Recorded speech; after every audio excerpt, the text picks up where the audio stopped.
नमस्कार माऊली. चला ज्ञानेश्वरीच्या सहवासात.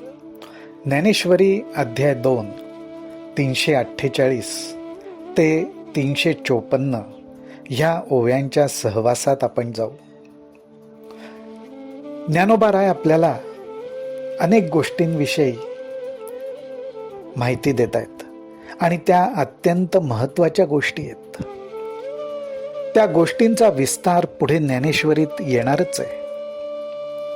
युक्तियोगाबद्दल आपल्याला ते सांगतायत आणि ज्या साधकाला हा युक्तियोग साधत नाही आणि तो संसारातल्या दुःखांकडे खेचला जाऊ शकतो, त्याची कशी परिस्थिती होते, काय होतं त्याचं, हे काही दृष्टांताद्वारे ते आपल्याला सांगतायत.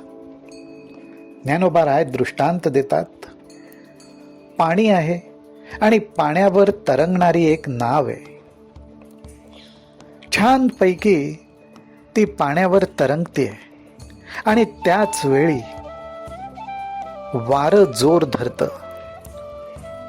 वाऱ्याचा जोर वाढत जातो आणि मग शांत आनंदाने त्या पाण्यावर तरंगणारी ती नाव त्या वाऱ्याच्या जोरात परत पाण्यामध्ये खेचली जाते. आज आपण सुद्धा या संसार रूपी लाटांवर खेळतोय.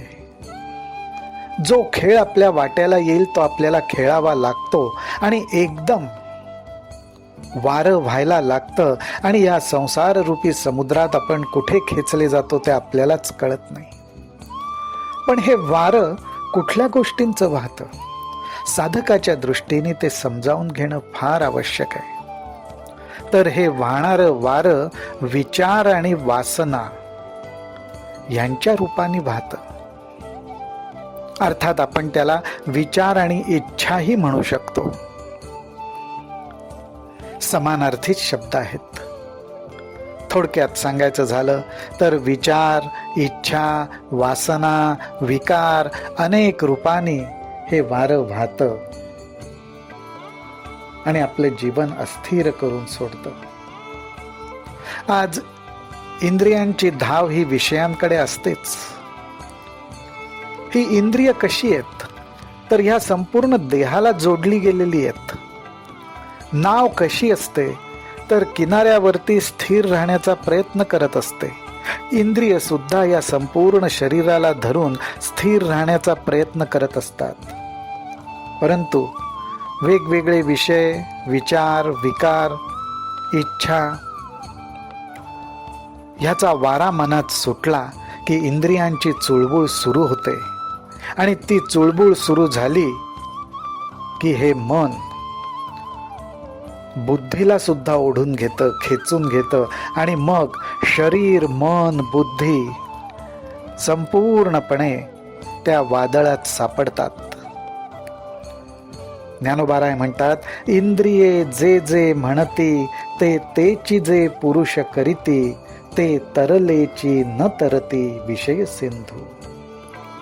केवळ इंद्रियांना जे बरं वाटतं ते करण्यातच ज्यांना आनंद वाटतो ते पुरुष हा संसार सागर तरून जाणं अवघड आहे.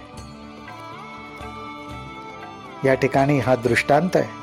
जैसी नाव थडिये ठाकिता, जरी वरपडी होय दुर्वाता, तरी चुकलाही मागवता अपावो पावे. ज्ञानोबा राय म्हणतायत की एखादी नाव तीराला लागू पाहतीये, स्थिर व्हायला बघतीये, परंतु त्याच वेळी वादळाला सुरुवात व्हावी आणि नावेतल्या मंडळींना असं वाटत असावं की आता आपण किनाऱ्याला लागतोय, आपण वाचणार, परंतु असं वाटत असतानाच तो वादळी वारा परत त्या नावेला पाण्यामध्ये घेऊन जातो आणि ती नाव बुडायला लागते. माऊली ही सूचना साधकांना करतात. जे उपासना, नामस्मरण, परमेश्वराचं ध्यान करून ज्यांनी परमार्थ मार्ग स्वीकारलाय त्यांना सावध करतायत की कुठेतरी मनात साधकाला असं वाटेल की आता मी किनाऱ्याला लागणार, पण त्यांनी सावधच राहायला पाहिजे. साधकाच्या दृष्टीने ज्ञानोबाराय म्हणतात, तैसी प्राप्तेही पुरुषे इंद्रिये लाळिली जरी कौतुके. तैसी प्राप्तेही पुरुषे इंद्रिये लाळिली जरी कौतुके, तरी आक्रमिला जाण दुःखे संसारिके. एखाद वेळेस एखाद्या साधकाला असं वाटेल की उपासना, साधना, तप, श्रद्धा, भक्ती ह्या जोरावर आता माझी नाव कुठेतरी किनाऱ्याला लागायला लागली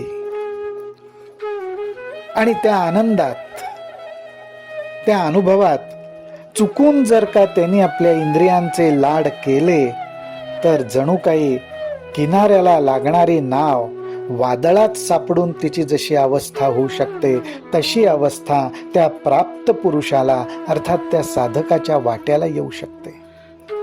म्हणून ज्ञानोबाराय सावध करतायत की चुकून सुद्धा इंद्रियांच्या मनात आलं म्हणून ती विषयांकडे धावायला लागली आणि थोडे आपण इंद्रियांचे लाड पुरवूयात अशी मनात इच्छा निर्माण झाली तर तिथे सावध व्हा, ही सूचना ते आपल्याला करतात. आणि म्हणूनच श्रीकृष्ण सुद्धा अर्जुनाला सांगतायत की अरे अर्जुना, आपली इंद्रिय विषयांकडे धावण्यापासून ज्यांनी आवरून ठेवायचा प्रयत्न केला, आपल्या स्वाधीन करण्याचा प्रयत्न केला आणि त्याच्यात ज्याला यश मिळायला लागलं त्याचीच बुद्धी स्थिर झाली असं समज. म्हणून आपुली आपण पेया, जरी ये इंद्रिये येती आया, तरी अधिक काही धनंजया सार्थक असे. माऊली हो, आपली इंद्रिय त्यांच्या इच्छा, वासना, विकार, मन, बुद्धी ह्या सर्वांच्या साह्याने जर आपल्या स्वाधीन झाली तर इंद्रिय स्वाधीन होण्यापेक्षा दुसरं काही सार्थक आहे का? खरं म्हटलं तर साधकाला हेच तर युद्ध जिंकायचं असतं. साधकाला आपली इंद्रिय, त्यांची विषयांमागची ओढ, मनात वेगवेगळी प्रगट होणारी वादळं, त्याच्यात खेचली जाणारी बुद्धी, ह्या सगळ्या गोष्टींना आपल्या स्वाधीन करायचं असतं. अर्थात क्रमाक्रमाने आणि युक्तीने. आणि तिथेच त्याला हे युद्ध जिंकायचं असतं. ज्ञानोबाराय आता आपल्याला फार सुंदर दृष्टांत देतात. ते म्हणतात, देखे कूर्म जिया परी, देखे कूर्म जिया परी, उवाईला अवयव पसरी, ना तरी इच्छावशे आवरी आपण पेंची.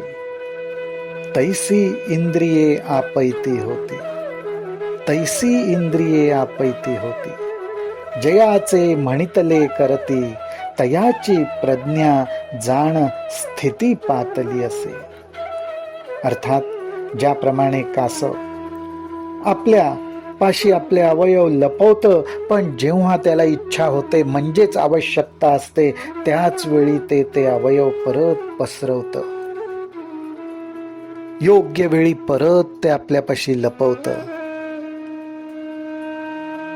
ही जी कासवापाशी असलेली कला आहे, बास ती कला आपल्याला सुद्धा साधली पाहिजे. आपल्या जाणीवेनी आपल्याला सुद्धा आपल्या मन, बुद्धी, इंद्रियांवर अशा प्रकारे ताबा घेता आला पाहिजे. आणि असा ताबा ज्याला घेता आला, ज्याला प्राप्त व्हायला लागला, त्या साधकाची बुद्धी स्थिर झाली, स्थितप्रज्ञ अवस्थेला तो जायला लागला असं तू समज, असं ज्ञानोबाराय आपल्याला सांगतायत. ज्ञानोबाराय अशी आता अनेक सुंदर सुंदर चिन्ह, खुणा आपल्याला दाखवतायत.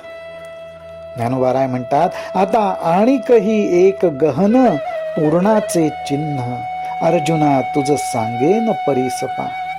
अर्जुना अर्थात साधकांनाच माऊली म्हणतायत, अर्जुना तुला आता आणखी मी एक सर्वात श्रेष्ठ असं चिन्ह, खूण सांगतो, त्याचंही तू लक्ष देऊन श्रवण कर. माऊली हो, ज्ञानोबाराय काय सांगतायत ते आपणही लवकरच ऐकू. रामकृष्ण हरी, रामकृष्ण हरी, रामकृष्ण हरी.